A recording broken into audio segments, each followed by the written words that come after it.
thought I was going to be a writer, so I kind of went on that path, and then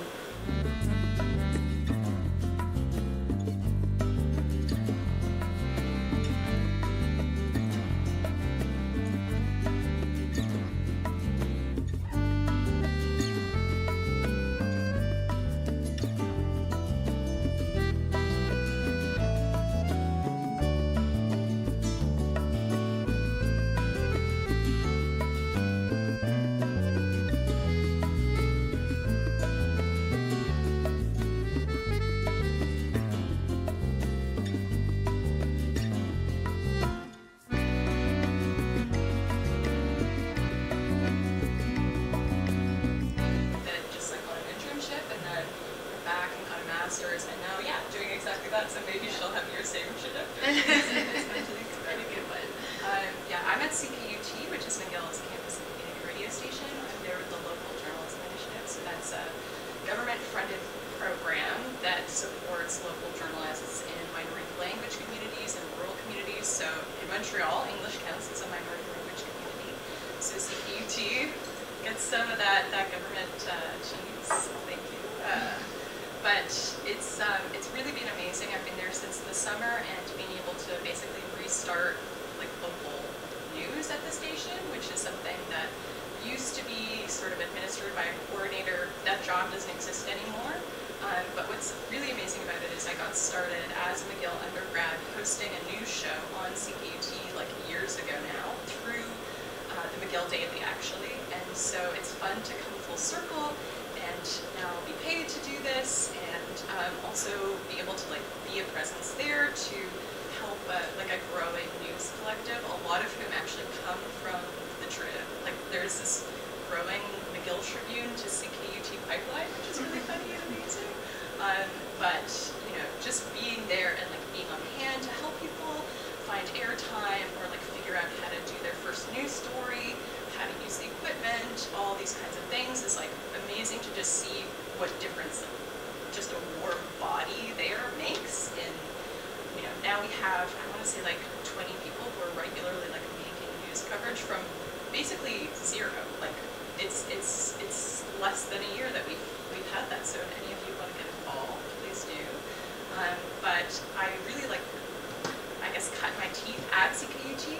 And from that was able to get a job making podcasts for the Institute for Research on Public Policy, which is a public policy think tank based here in Montreal. And so came back to McGill to do a master's in comms, and then ended up right back at CKUT. So that's kind of my journey. I similarly also had my start in student journalism, which I think a lot of Canadians do. I was at Western, I was studying creative writing and English, and then I was like, I should join the Western Gazette as a fun hobby, and it sort of became my whole life. So from there, I did my master's as well in creative writing, and kind of from third year onwards for my undergraduate, I was freelancing, so I started pitching freelance articles and essays, and I was really lucky that that was able to turn into a career. After, kind of during my MFA, I also worked at The Coast, which is a really great local publication. It was for a long time like the oldest independent journalism institution in Nova Scotia. It's no longer independent, but yeah, I worked there for a year, which was awesome, and like my first and only experience in a newsroom, and everything else was freelance. I mostly write about health and disability and culture. I've done that for the New York Times, Vice, Postal Mail, all sorts of places. I also work as a fact checker, which is fun and like not something that's very public. I think a lot of journalism, you're like, I want the big bylines and the public-facing things, but a lot of my work is fact-checking podcasts. Fact-checking Wondery, which is like a podcast from the United States. So that's been really fun. And I'm a cartoonist for the New Yorker and Local. So it's, and I've been very lucky to be able to combine, cartooning and news, like doing illustrated reporting. Sometimes they're separate, sometimes they're together. Yeah, it's a good combination of things. One of our design editors has really been doing a deal with sci-tech cartoons. Oh, awesome. And combining that. So It can be such a great way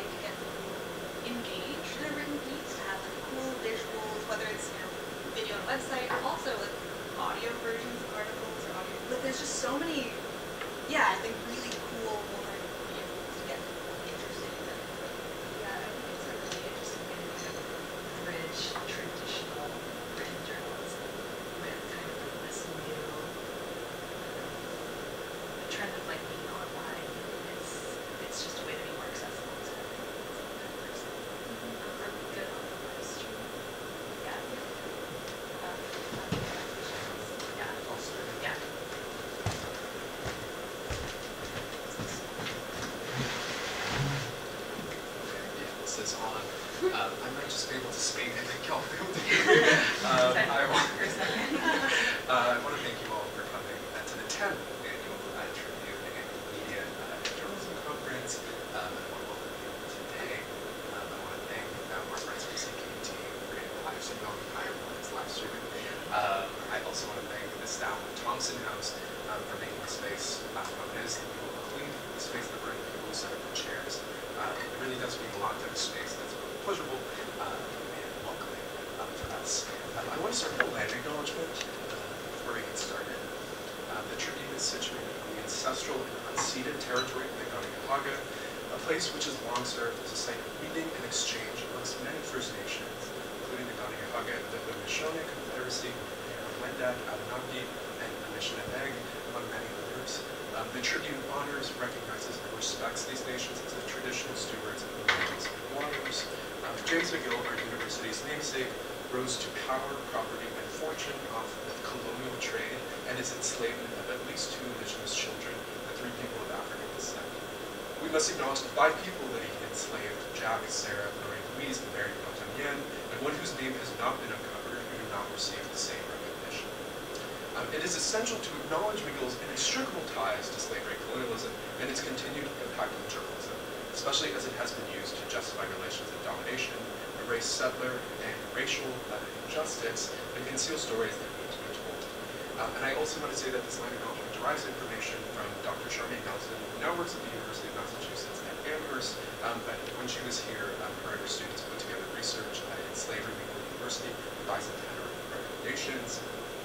I also want to, with a kind of acknowledgement that builds on settler colonialism and slavery, make note of 2 places that I think really need to be recognized. I want to acknowledge the genocide of Palestine that's ongoing and the murder of many, many journalists. But I also want to say for many Haitians in Montreal and in Quebec who have helped reshape this place, this province, the unrest, the ongoing colonialism in Haiti is something that we should all be paying attention to, especially as Canada begins to kind of work towards another intervention of the first free nation in the Americas, the first successful enslavement revolt against colonialism. So I want to also kind of use that as a bracket and a call to action. So we also have, I want to address, we also have an anti-oppressive mandate. I'll save that for the end. That'll be a kind of exciting way to keep you all here. We've worked on putting an anti-oppressive mandate ever since our name change, taking McGill out of the Tribune and towards the Tribune. But yeah, for now, we have our first panel multimedia. I'm so excited for the 3 of you. Thank you for coming. And I'll hand it off to my colleagues to get us started. So thank you all, and I'm looking forward to hearing this conference.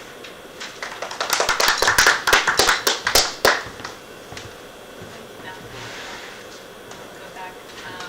Do we need to speak into a microphone, or is the volume okay? Could you please use the mics? Yep.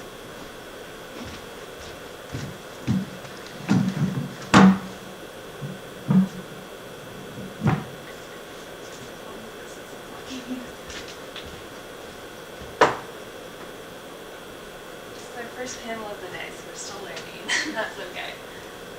Is this good for sound? Okay, perfect. So yeah, I just have some questions for you guys. We can do this kind of just in a conversational way.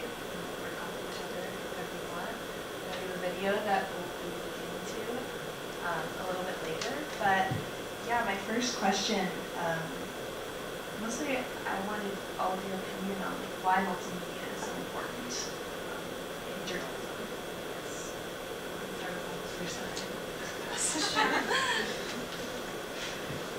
Sure. I touched on this a little bit earlier, but I think multimedia is a really great way of getting people engaged, right? With, I think, just a long article. There are people who love to read long reads, you know. We all love a good long read. But multimedia can get information to so many different kinds of people, right? Like scrolling through Instagram or whatever, you're more likely to stop on a video than you are a screenshot of an article. And I think right now with so many, different platforms online or on screens all day or whatever you can get to get people engaged. That's part of it. Another part is just being able to show different sides of the story, right? Like a written piece, a written profile is very different than a radio interview or a documentary where you're seeing people. I think being more humanizing, yeah, it just adds a level of depth and nuance that I don't think you can always get in a media. I mean, I got started in radio because I loved listening to podcasts. I suddenly decided to get fit one year and would go to the gym and just constantly listen to This American Life on the treadmill, and that opened up a whole new world for me. I think many people have a similar experience. And I mean, that's like the kind of baseline, I want to say, top tier podcast, you know, where the lore is that when you have an episode, they'll like play it and they'll have something like 8 editors in a room, and they'll all be writing everything that they hear down. They'll be writing the script by hand, and then from there they'll go and work on it. Like, this is the kind of multimedia that ushered in this like podcast boom. And I mean, most of what is produced is not that quality. You don't have like this huge team of people, but it does take an extra bit of time and effort. Not to say that written work doesn't take time, because I just released a written piece last week that took months of my life and like blood, sweat, and tears. But with audio, it's every little choice you make feels so intentional, because you're opening up a world that can be so immediately affective, right? That can bring people into this time, and this place, and this space. And yeah, as Gabby said, it's like a different type of engagement with things. So I don't think it's, you know, better than written. I don't think anybody is saying that, but it just is a different tool in the toolkit. And especially with like online platforms and, you know, the metrics and the sort of like what's in, what's out on the kind of back end of these sites seems to be changing from year to year. If you're like a news organization, you never know what's going to be hot, what's going to be not, what the algorithm is going to prioritize. So I think it also just makes sense to, you know, from that kind of standpoint, invest in many different types of storytelling. Also, it's just fun. That's at the end of the day, that's what I like. Yeah, I think I come at it as a place of a creator, right? So when I'm producing or reporting on a story, you know, every story is different. We all know this. So there are some stories that are just better as print stories, long form print. There are other stories that are, you know, just better as video, whether it's short, however. But it's actually, one thing I like to recognize is just when you are writing a story, and so this is also something that might be useful for yourself if you're thinking of that, you know, you enjoy journalism, what kind of journalism do you like to produce? When you're writing and reporting, you are responsible for creating the images in someone's mind. So it's your language. You're in charge of describing something. You're in charge of choosing the words that will, you know, create or conjure up something in somebody's mind of what it was like to be somewhere on a certain day, or what it was like to experience something. So that's a big job, right? When you are using audio, it's half and half. So you are responsible for script, you are responsible to choose parts of, you know, whatever audio you're using or that you've gathered, but you don't have control over what somebody says. You don't have control over how they say it. You don't have control over, you know, the sound of a bell or the sound of people singing or chanting. Like, the sounds are what the sounds are. What people say is what they say. So you can maybe control is not the right word, but when you're looking at sharing a story using audio, you're responsible for writing around and respecting not only the voices and the sounds, but also what you write. For video, which is my favorite medium, it's three things that you have to almost split your brain into. So you need to respect that there are images, right, that will contribute to your story fully a third. So, you know, you control as much as you can capture, but, you know, the composition, the lighting, are you using a close-up shot? Are you using a medium shot? Is it a wide shot? How are you starting? Like, you don't control kind of the way the flames will be burning. You don't control kind of how many people will be in a protest. What you do control is how you shoot that, right? But it's this division in your mind of how those things go together. So how do you put together, how do you respect the sounds and the visions of what's around you? How do you respect what people are saying? And how do you write around all that to bring it together? So in my area, and what I've done, video for me is just the way, and I don't know, I think it's just the way my brain works. I like to work with a lot of different things at the same time. And it doesn't frighten me, it makes me more creative. The more that's going on, the better it is in my own head. I think people feel like that too. That's what I find very exciting. And also close-ups in terms of multimedia, close-ups, visual cuts. That's where I see the power. Yeah, all of those are really great points. I feel like in each of your own way you talked about how it really enhances the story. Kind of on the flip side of that, how do you not, what's the biggest challenge that you guys find in not distracting from the narrative? Because there are so many elements, but at the same time, you are trying to get a point across or a story across. If you have any insights on that. It is, like, if you have all of these different elements, how do you still continue one narrative? And how do you really acknowledge all of the sides of the story while still not distracted? The most important thing is to know the story, right? So there's going to be some parts of the story that are better audio, some part of the story that's better video, and some that's better, with the written word. And I mean, if you have something that's happening and there's nothing visual, then it won't be a good video. Like, you can't force it. There will be no good pictures. Like, if it's something happening in the middle of the night and there's no lighting, like, just don't bother, right? You gotta understand what's gonna work and what will be strong and how. If you have somebody, I'm not saying don't interview somebody if they're not a good speaker, or if they mumble, or if they cough a lot, or if they're shy, or if you just can't understand what they're saying for an accent or whatever. I'm not saying don't use them in an audio interview. I'm saying maybe that would be better as a print piece, right? Depending.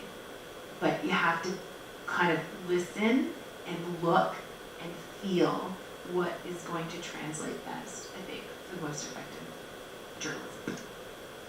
Yeah, I mean, that brings me back to all the interviews I've done with people who, like, 2 minutes in, you're like, oh, this was a really bad idea to talk to you for this particular story, and that's why pre-interviews are amazing. I do a lot of live radio, so it's always helpful, and for podcasts as well, right? If you're going to be listening to somebody for half an hour, call them on the phone first. Like, this is very helpful because, yeah, not everybody is going to have the kind of personality or voice that lends itself to this kind of storytelling. I would also say, yeah, I mean, there are challenges that come with the kind of, unique benefits that multimedia has for live radio. I think it can be difficult when you're talking to somebody to kind of do fact checking and goal posting and all of these things on the fly, right? Things are going to happen that are unexpected, especially, if you're trying to talk about a developing story, something that happened today. There's only so much prep you can do. These are things that you just sort of get better with time. I think in terms of the medium itself of audio, one thing I do struggle with sometimes is, like, if I want to bring a lot of voices into a piece, with print, if somebody is kind of confused about what's going on, who's speaking, what's happening, they just say, okay, wait, I'm going to turn back to the last paragraph, because I was a little bit zoned out. With audio, and especially with live radio, not with podcasting, you're kind of screwed, right? If you miss it, you're like tuning in, you're waking up, and you're saying, I actually don't remember what's going on in this piece. Like, who is speaking? What were they introduced as? Like, what just happened? How did we get here? And I think that can be really tricky if you want to tell a story that's complex. even your words have to be simpler than they would be on the page. Your sentences have to be shorter. Everything has to be geared towards how can people actually absorb this information, because they're not going to have the time they would have with the written piece. So I don't know if that's a challenge, but it's definitely something that shapes kind of how you tell those stories. Yeah, absolutely. With the work that I do, fact checking and writing with Wondery, we see a lot of that where most of the podcasts I work on, we're not doing very much new reporting. It's sort of like amalgamating and telling these stories, and maybe we do different interviews or whatever, but there's just so much information that's already there, right? Like as an example, we did an episode last year that was about the giant maple syrup heist of Quebec. Are people familiar with this? The biggest, theft in Canadian history was of maple syrup in Quebec. And we did this, and there was so much information out there, right? Information about how maple syrup gets harvested, and the syrup producers of Quebec, and this foundation, and interviews with people who produce maple syrup, and interviews with the police, and with such a big story and something that's been out there for a while and has so much media attached to it, it can get really overwhelming to figure out, well, how do you whittle this into roughly like a 45-minute to hour-long script, right? And in that case, that's a big team, it's a big production. Someone does the research, and then someone writes it, and then you do a table read, and you listen to all the audiobooks you have, and whatever, and someone's like, we should talk about this, and someone else is like, we did on page 3, and you forget because it's so long. And so there is a lot of just reading it over as a listener rather than a reader, and figuring out, well, if I was just listening to this, like Jewel said, would I remember what we're talking about? Would I know? And I think that can be really tricky, just figuring out what is important enough to include and where you include it. As for cartooning, I think that's it's such a different, side of things, because I am creating the images, I'm creating the content, right? It's not like I have video files to work with or audio files. I've written something, and then it's like, what can I add that would add something? And I think with that, it's just really being familiar with your story and knowing what the things are that you want to emphasize, or that you want, readers to see on the page. Thank you. I'll be talking about incorporating others' voices into your work, and I think with multimedia, it really lends itself to having the actual voices of those that you're talking to, whereas print media, you are, sometimes you have to cut out some of their words and really identify, what they're talking about, and it changes what they say. And I think multimedia really helps lend itself to maybe marginalized voices that don't get heard as much. So how in your work, especially you Indigenous voices, but even Jules talking about English as a minority language, it's kind of interesting. How do you work to bring in those voices into your work and really make sure that they get the attention that they deserve?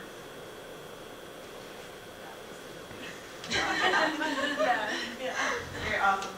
I think it's such a gift with multimedia, like you're saying, that, when you're writing a piece, sure, you're interviewing people and you can choose where their quotes go, and you can choose, how they're incorporated, and that is a level of choice, but with something like radio or video, people get to actually hear, what does this source sound like, what do they look like, and kind of feel the emotion in it. And I think, it can be such a powerful tool to let people actually engage in a more nuanced and present way with your sources.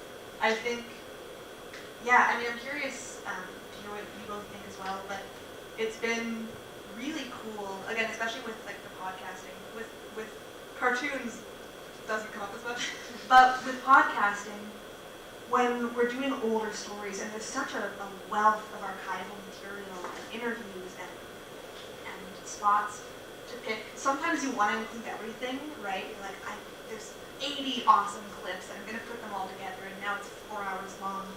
And it is hard to narrow that down, but having some level of actual voices from sources is, really important. Yeah, I would echo all of that. I think the nuance, the presentness, the emotion, all of that is really helpful when, I guess in the parlance of our times, like amplifying marginalized voices. I guess that's what you call it. I don't know. At CKUT, we just that is what we do. We are not about telling the mainstream story. We are about going to communities that aren't as often heard and about platforming those voices. And that's how I got started. I got started through the McGill Daily at CKUT.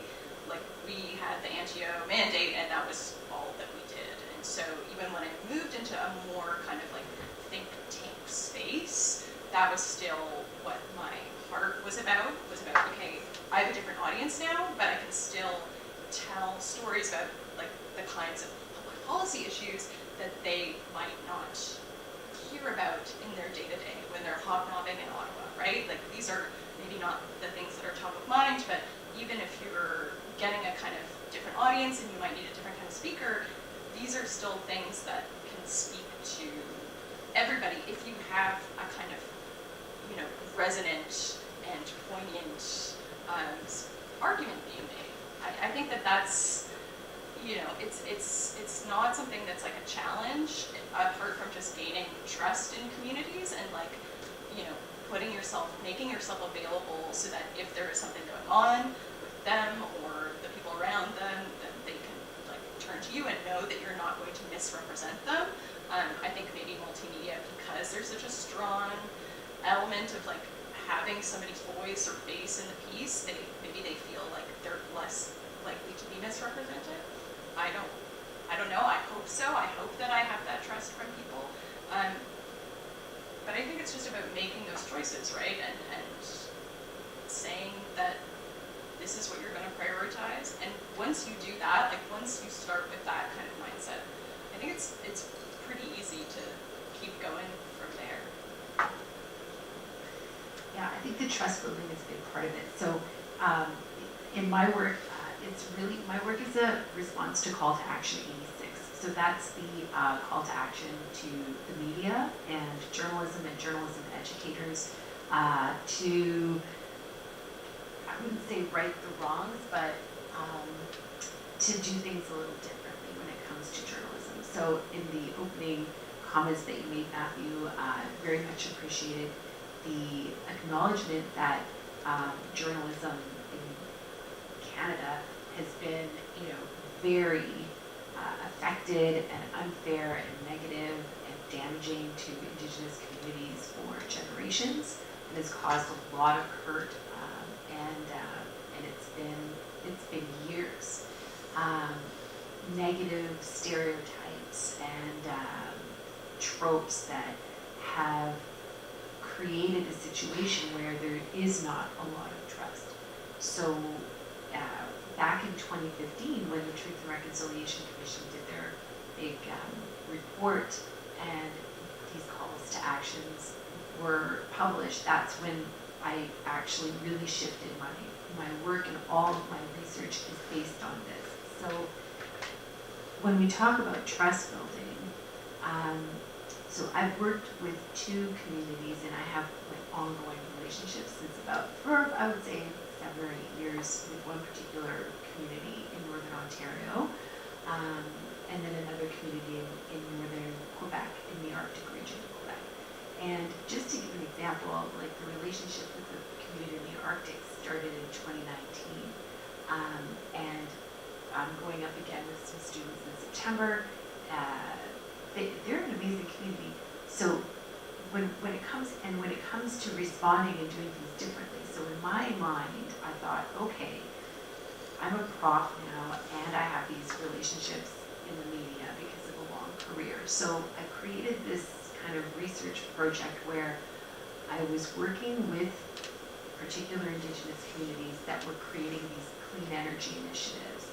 And then I decided to share these stories, and the reason is because I was like, okay, so in building these relationships and in doing the journalism in a very slow, deliberate way, collaboratively, then not only is the process a response to Call to Action 86, but the product is also a response to Call to Action 86, because the story is one that acknowledges the strength and the knowledge and the self-determination and the resilience of certain communities that I'm working with, right? So it's in choosing the story, in choosing the approach, and in committing to creating something over a long period of time.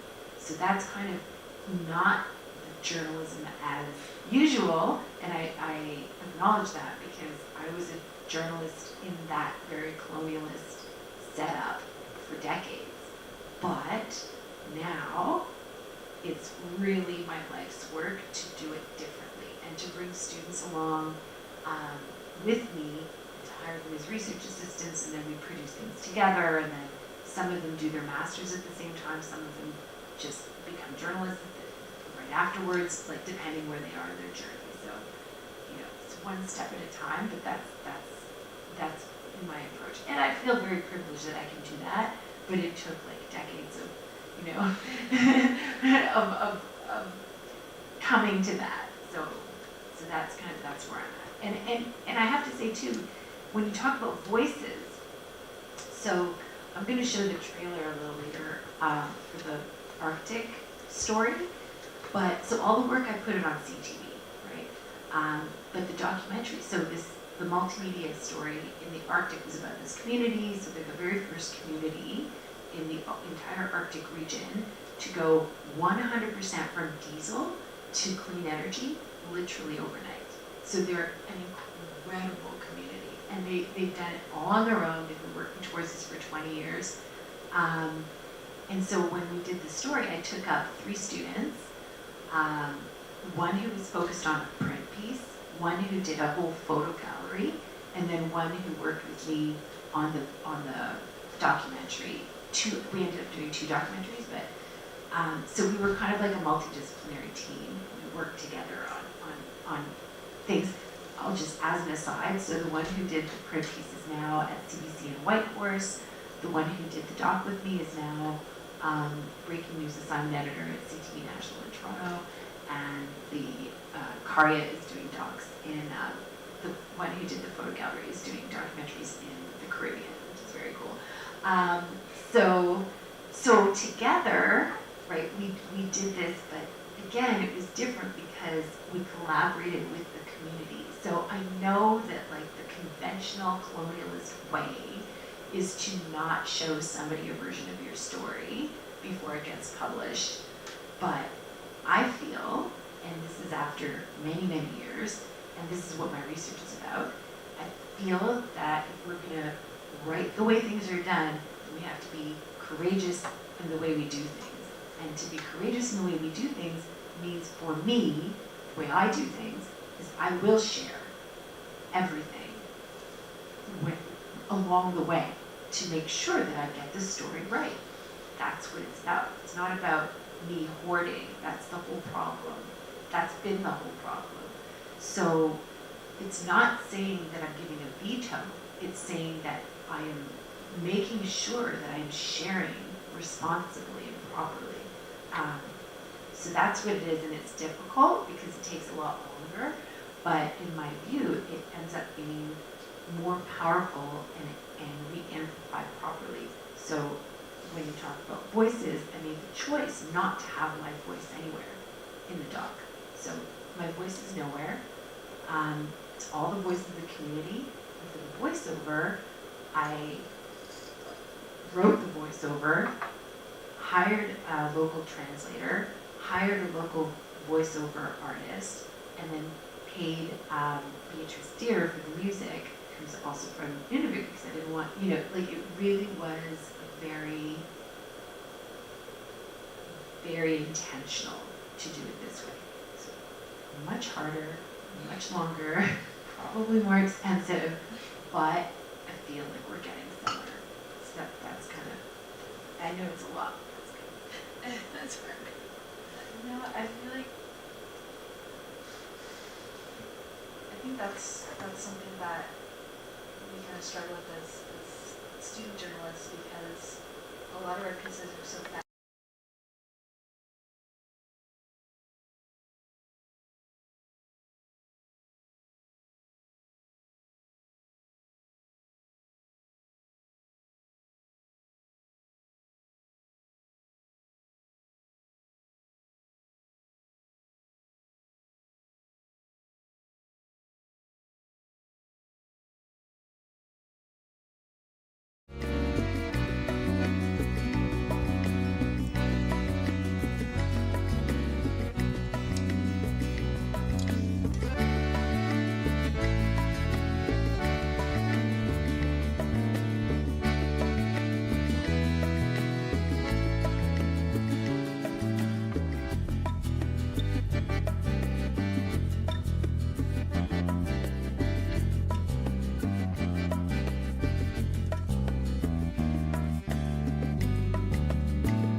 Always satire, you know, it doesn't have to be, but how do you best represent people in illustrating or events just out of your own head, out of your own pen? I love this relay we're doing with the mic. No, it's a great question, and you know, for a long time when I was doing like pieces that were reported or written or personal essays that had illustrations, it was mostly either I was the one drawn in them or there were no people in them, right? Or it was like, you know, vague, like just random people but not representing anyone specific.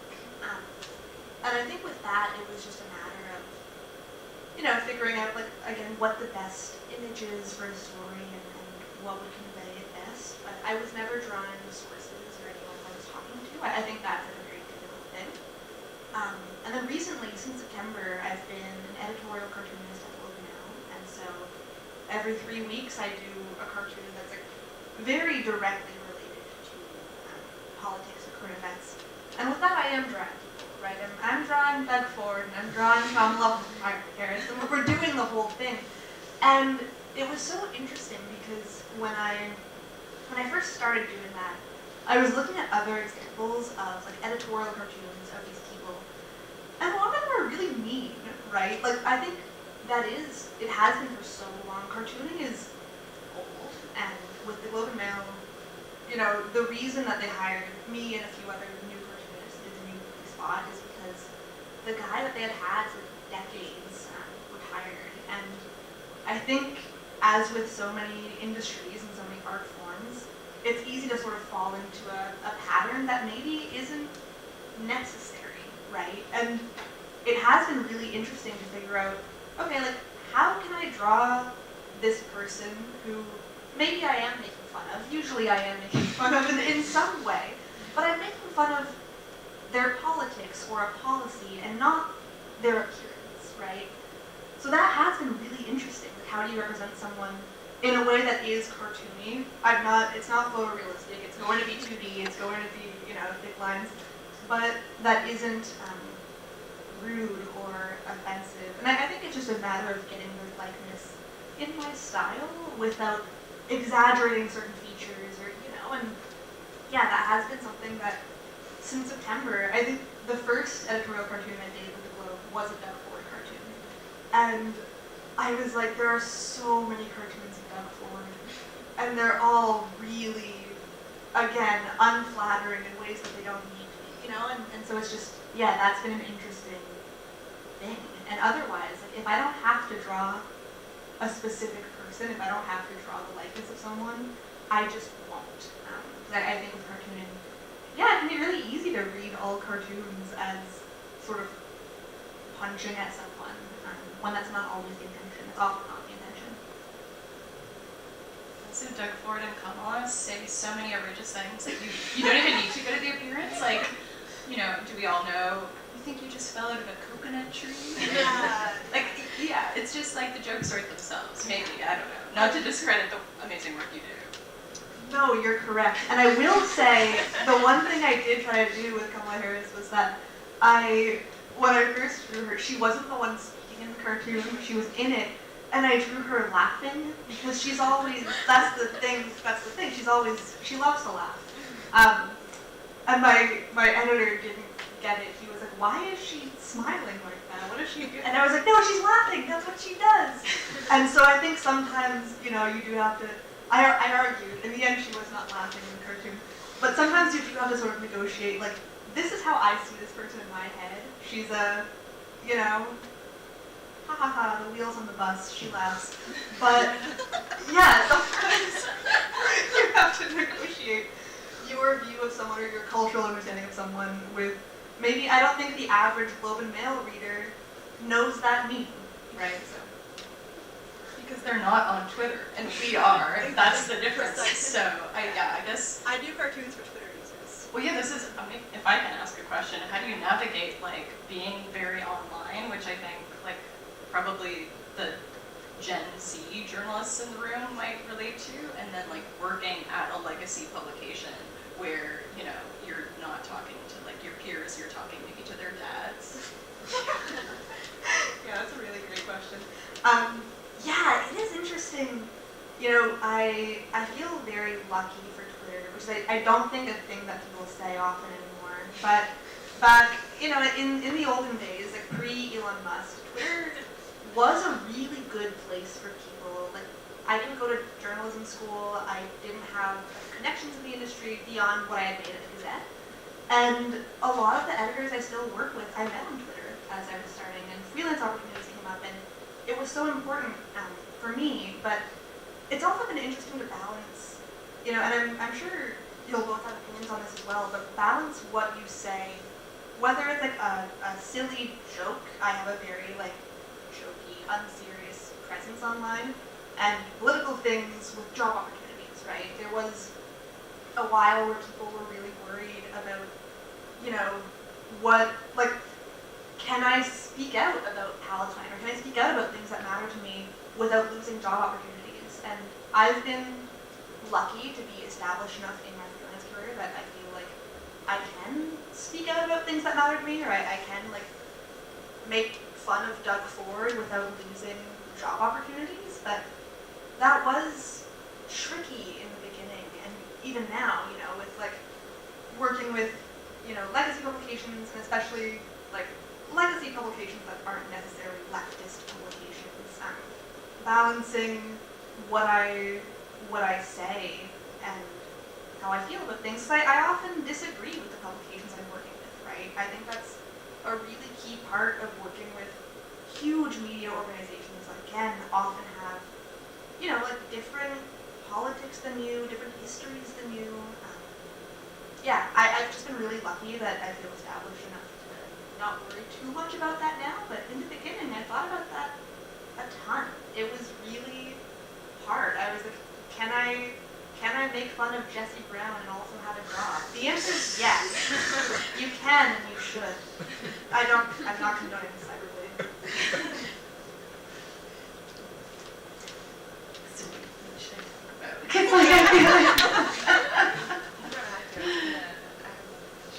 is more entertaining.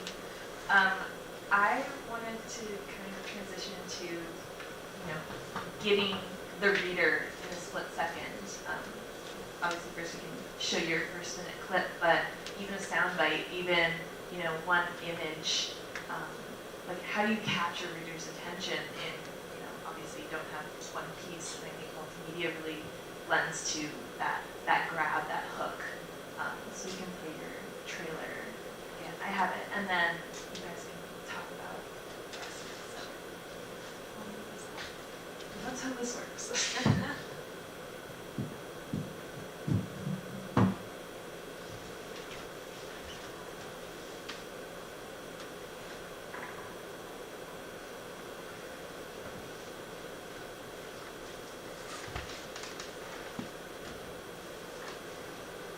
All of our communities right now, we're all dependent on. We shot all this on phones, by the way. It was like fully done really well. You guys should be sponsored, like, shot on iPhone. Yeah, you we should. We actually have one Samsung though, so we had one iPhone, So close. one Samsung, and another, 2 iPhones and one Samsung. Was that done for convenience or?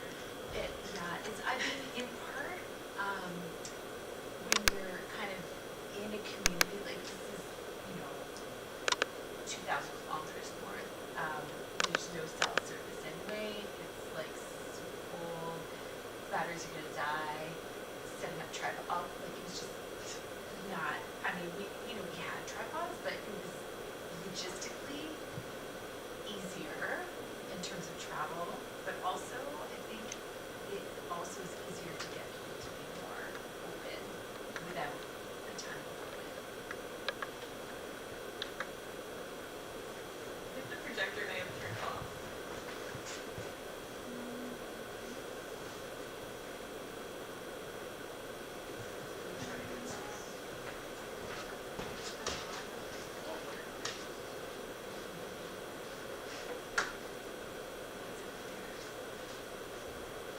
Yeah, it's gonna be on. Let's go. Like it needs to like come up. Okay.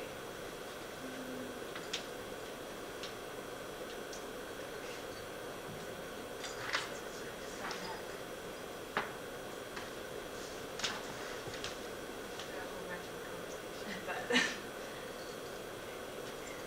it's nice to have a visual element with the multimedia now. There we go.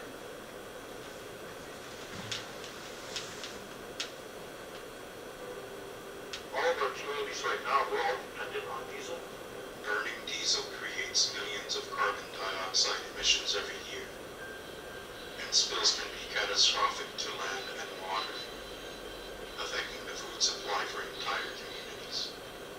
With a small community like ours, how do we find the ways to no longer depend on diesel? It started with an idea and turned into a $125 million partnership to build the first hydroelectric dam in Arctic Canada.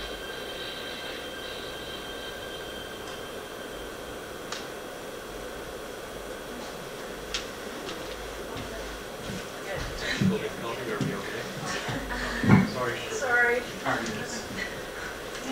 Tell me how you set up the trailer, how you really pick these pieces to really grab people into your documentary. Absolutely. I mean, there's the first shot was the water, right? And really this project is all about water and power. So what they did, I mean, it's not really a dam, that's one little problem in the trailer, but it's actually a run-of-river hydro facility. So what they chose to do was just change the trajectory of part of a river and then have it power these turbines. So it's not traditionally, but anyway, so the water is a big part of that. So, and then the dogs, right? Were so beautiful, and part in the documentary, which is like 13 minutes, I think, or 12 minutes, we speak to somebody in the community, Tommy Palliser, who is like bringing back all the dogs to his community because the government actually slaughtered tens of thousands of them in the 50s, and then a part 2 documentary also talks about that. So it's kind of part of the reclaiming of their power, but not only their power in a literal sense, but their power in kind of their self-determination and reclaiming their heritage. So the dog was really important, and we were lucky because that day that we shot, it was like a massive snowstorm. It was freezing, and Tommy took us to see the dogs, and the dogs were like so cute, but it was so cold. And so we were just trying to get good shots, and we got everything. And then in reviewing, we were like, oh my God, those are such beautiful shots. I think you have to go with your gut. So when you're asking about how to find really things that are stirring and move, 99% of the time it's going to be a close-up. And then I would say the way to pick is something that moves you, right? And so it's very hard to say what moves you, but you know it when you see it, right? A strong picture, a beautiful thing. And if something doesn't sit right, then it's probably not the right shot. In terms of composition, when you're creating a video, for example, I would say rule of thumb, like 50% of the shots she should aim to have close up. And then 25% medium shots, 25% wide, maybe even less. But like, I'm big about close-ups because close-ups are actually a language, right? So in the close-ups, you have the details that you would perhaps use writing to express. But when you have a beautiful shot, then you don't need the writing, right? Depending on the shot. Yeah, what I loved about the trailer is you immediately get a sense of the stakes, right? It's why this is so important. You lead into like a question that's going to be central. And then especially, I mean, I did notice the dog right away. I love that was one of the first shots, but hearing you talk about it, it's like such a beautiful metaphor in these two documentaries you've done between this new form of energy and then the renewal of like literal movement and power and energy that was taken through genocide by the Canadian government. So I think like it's a really good example to be broad. In terms of audio, there's a few different like tricks I guess people use. I think just starting with some kind of audio that isn't your own can be nice. If you're at a protest, getting chants, if you're just being outside. I mean, I am often interviewing folks over the phone in the station, and it's, it comes with the territory. It's like, I don't have a car, so I'm not necessarily going to be trucking across the city to talk to everybody. It's not necessary, but it is really nice to be able to get outside, and even if you're like talking to somebody on the phone about like Quebec's back to school policy. I did that story, and what I did was there's a school across from where I live, and I went out into the park and just took ambient audio of kids playing. And that's something that you can do as well. You can take, if this is a pre-taped interview, you can take something really interesting that they say and put it up top before you start introing the piece, just to kind of give them a taste, like, this is going to be good. We are going to get to somewhere interesting. There's all these little things you can do if you want to start out strong. I don't know. I think it's like audio is such a flexible medium, and a lot of what I do is just kind of news pieces, but it's so expansive. There's so much that can be done, and especially if you listen to podcasts, like what frustrates me actually is that you'll hear a lot of the same beats, the same types of music being played at the same times, and the same types of framing questions or thinking about like, what are we going to get out of this? But what's exciting to like see with the young folks, oh my god, I'm aging myself, the students I'm working with at CQUT is just how engaged people are and how hungry they are to like experiment with audio and do something different. So as much as like I would say listen to what everybody is saying on this panel with whatever medium you're working with, like the most interesting thing is going to be the thing that is a little bit different than what everybody else is doing, including. I don't really have anything to add. I think that was like, doing something different and figuring out what resonates with you. But I do have a question for. That's okay. You mentioned that the documentary itself ended up being like 12 or 15 minutes, and I'm curious, how much footage did you have, and what was, because there's so much killing your darlings with everything, but I imagine such a big story, and traveling out there, and like, what was that process like of culling everything down, and how do you think it? So, okay, that was a good question, because so when we first went up there, it was November 2021, and like I said, I had developed the relationship with the community for 2 years before. Just a little aside, so I took 3 students, and Karia, who's from Trinidad, he was supposed to bring the drone because we were going to have drone shots, but he put his drone in the suitcase along with his like winter gear and his boots and everything, but didn't fill out the carnet that you're supposed to do at the airport when you have this kind of stuff. So we got to the airport, and that morning, I remember we met like to check in together, but Kari wasn't there because he couldn't get a cab, and so we ended up sending him an Uber. Then we went through the gate, and then he was coming. Anyway, long story short, his luggage got pulled, and then like it was total disaster. But then we ended up like sharing winter gear because like in the Arctic. Yeah, it was really intense. But why did I even mention that part of the story? Okay, so I don't even know why I mentioned that part of the story. But basically what happened was we got up there and all of us, we were all shooting. So I would say Virginie was doing the audio because she was going to be using the audio for her print piece.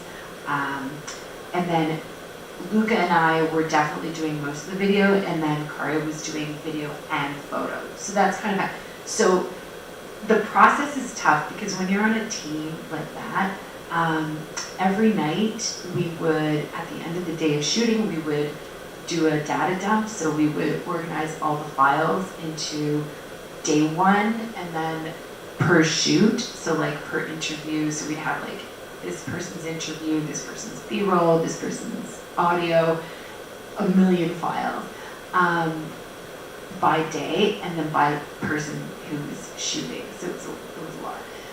We probably had hours.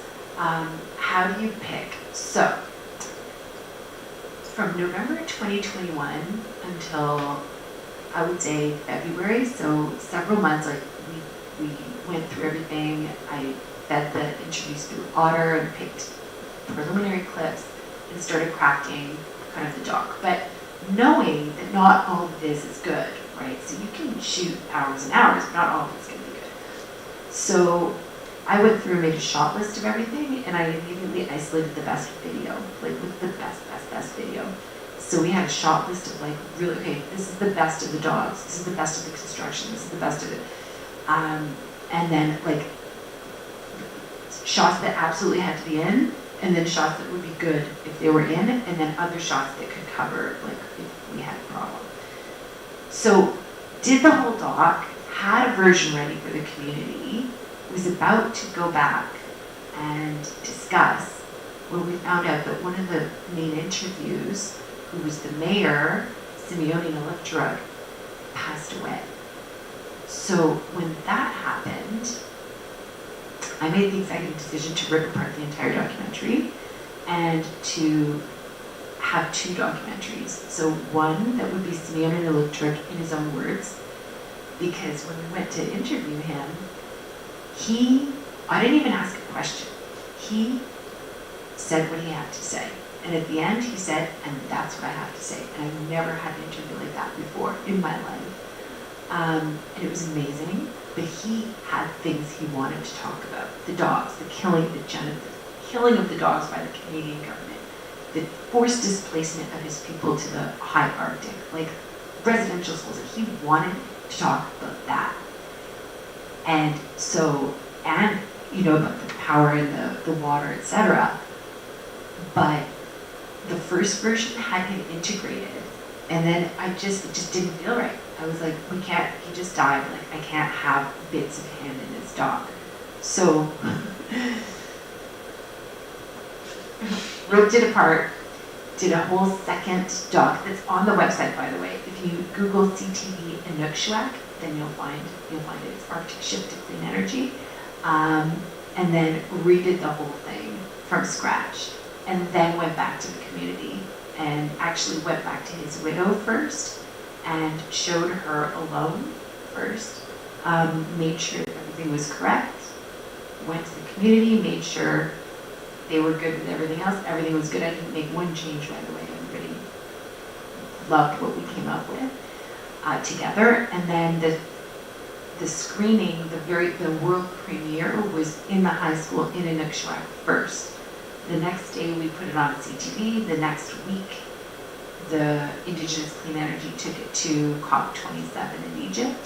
And then a month later, I had community members come down and present alongside me and the students and Indigenous Clean Energy at COP15.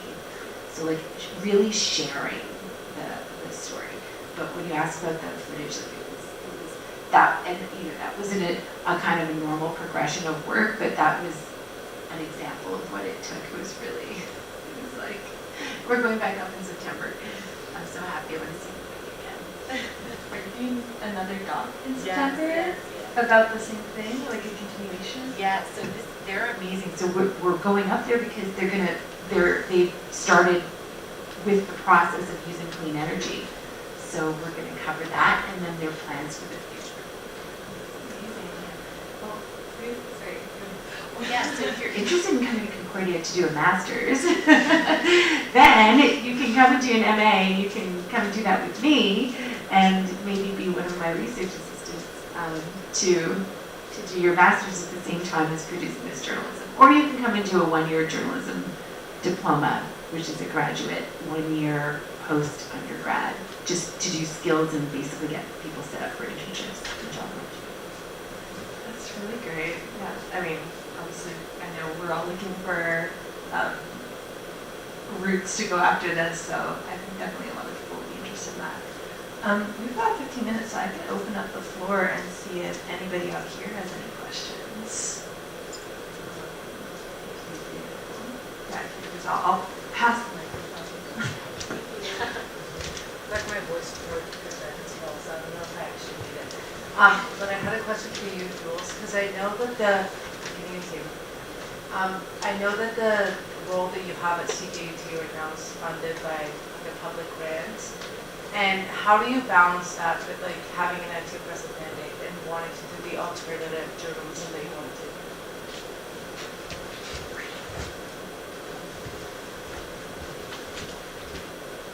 Good question.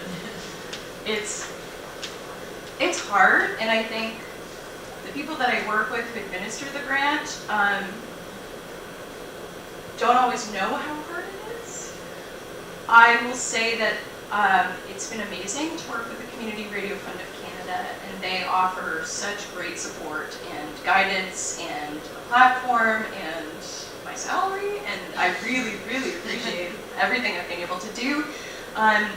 But you know, you do have to sort of walk a line, and you know, it's just it's.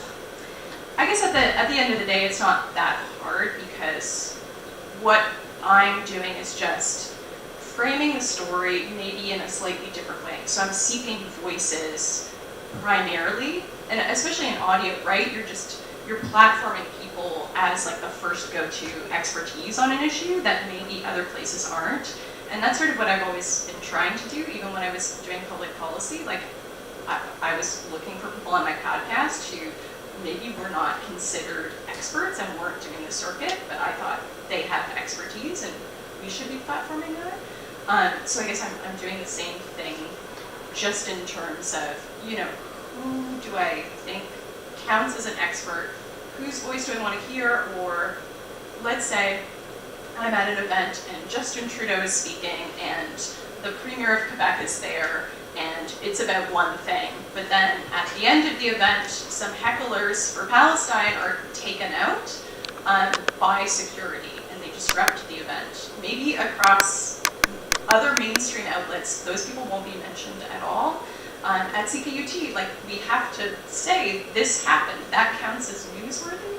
I mean, I think it should count as newsworthy everywhere, but it definitely does for us. So sometimes it's just a choice of like whose voice to include in the piece, whose audio to include in the piece. For me, hearing those men cry out at the Prime Minister was more important than including every single bit of the like pomp and ceremony, because for CKUT, I know that's what our listeners want to hear, and for the government, all they really want is to make sure that they are covered legally, that we're getting, you know, if somebody is making a claim, that I'm always reaching out to the other side and saying, hey, I want to get your response on this, which is what I'm doing.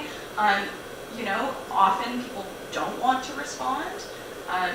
right now, the ongoing TA strike, I've been trying to get anything from McGill, and they, especially on the radio, they just like will not give an interview. But as long as you are making the effort to have kind of another point of view, I don't think it necessarily detracts from the community that you're supposed to be serving with your news. Because often people are going to be listening to a story and they're going to be thinking, well, what about this? And if you don't include that, then I think the piece is weaker, right? For instance, like the TAs are on strike, and if you don't say, well, what about the fact that the cost of living is lower here than at the schools who you want comparable salaries here, they don't have the opportunity to respond. So I think that, you know, in the case where the sort of dominant narrative is maybe not the one that your listeners want to hear, you can still put on that role and have that perspective be in the piece, but just in a way that it grants the people who sometimes don't get to share their perspectives fully, it gives them more of an opportunity to respond in the full. So I think you can walk that line and do it with a sort of journalistic integrity where you're asking everybody to make their voices heard, but it's also a question of, you know, what is balance in journalism? Well, sometimes it's just having different outlets that are coming at things with a different point of view, right? And there's lots of people that are going to be telling the story one way. CKUT is here to make sure that another perspective is also just included in the mix so that if people want to learn about something, they can seek out kind of different starting points on an issue. That was a long response. Anyone else have any questions?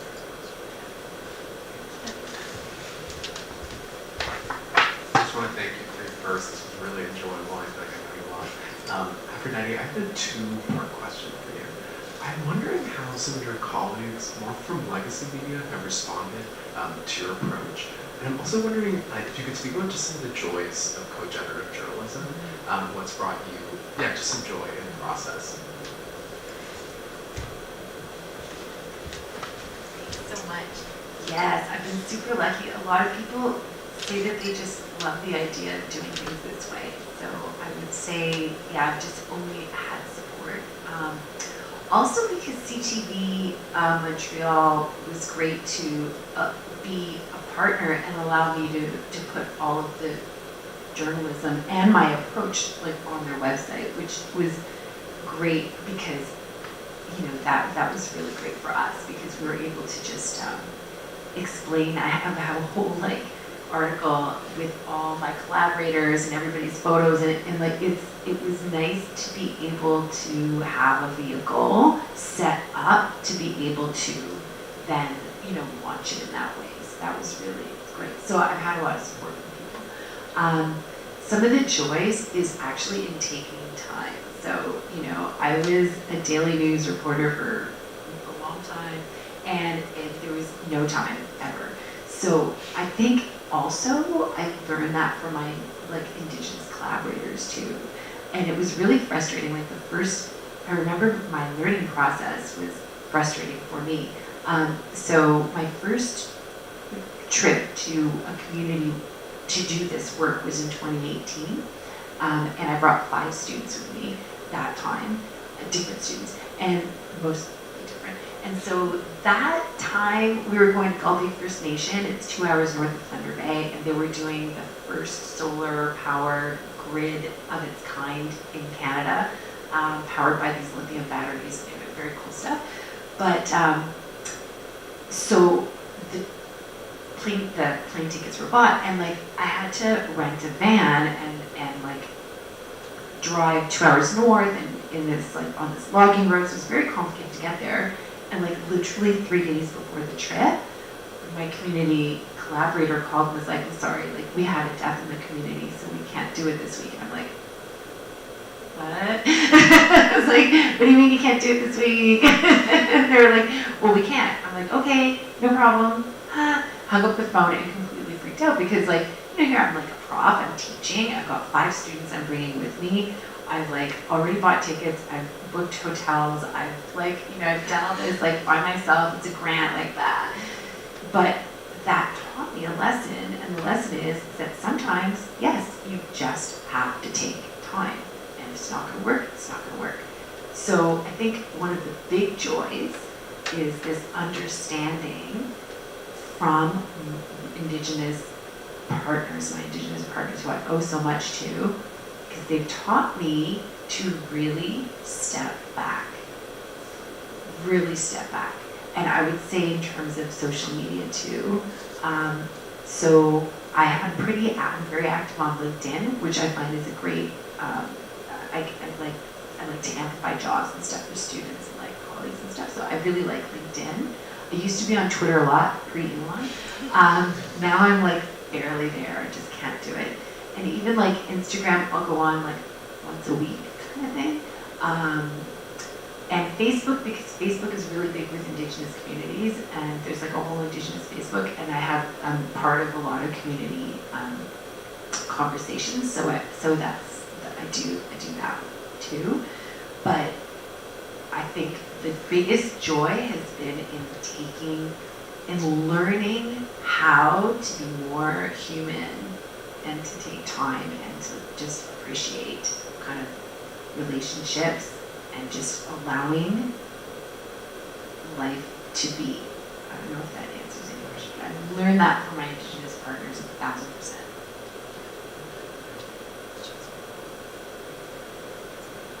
Yeah, kind of just like wrapping up final thoughts.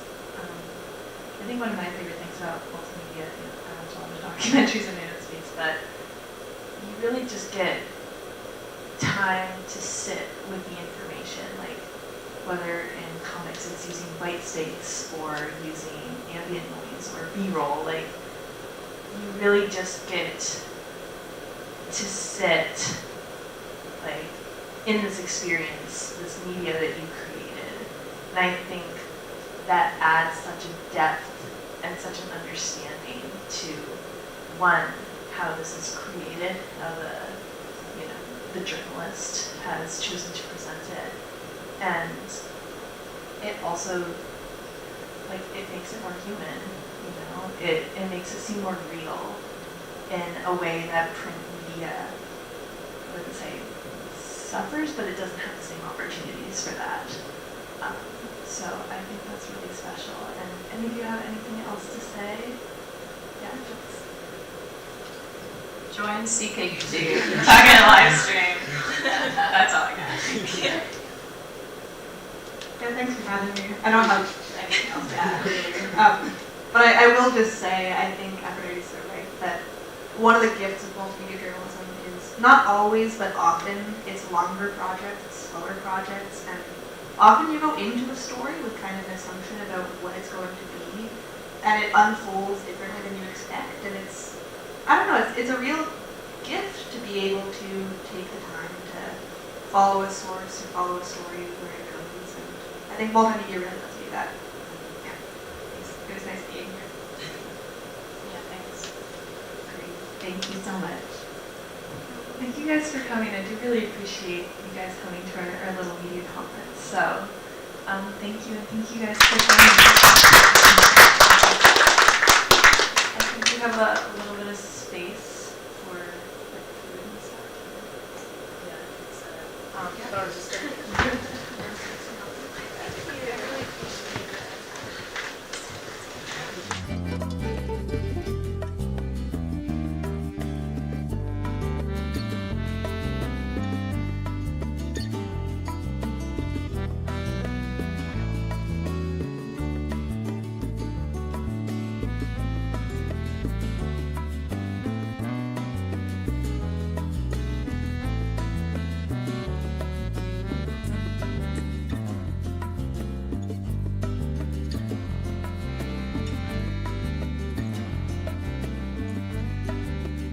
For taking this on. Oh my God, that's really nice. Thank you.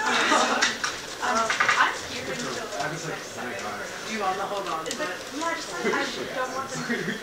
Yeah, let me see if I can figure out a little ball. I don't Can you do like a bar I really enjoyed that. My friend just actually. Yeah. Amazing. In the news department?